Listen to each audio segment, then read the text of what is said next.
ally means listening, amplifying, and showing up. We embed LGBTQIA+ inclusion in how we collect data, how we support youth-led change, and how we evaluate the impact.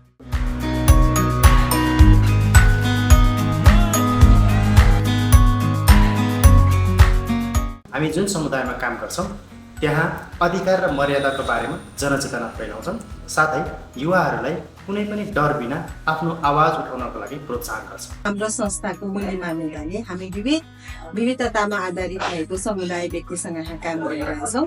विभिन्न लैङ्गिक तथा unique पहिचान भएका व्यक्तिहरूसँग काम गर्दै उहाँहरूसँग अनुभव बटुल्दै हामीले चाहिँ कहिले सिक्दै कहिले अनुभव सल्लाउँदै हामीले काम गरिरहेका छौँ as allies. Pride Month is a reminder that rights are not optional. At Plan International Nepal, we are fully committed to the rights of LGBTQIA+ community. It is not just a matter of policy. It is personal, professional, and powerful.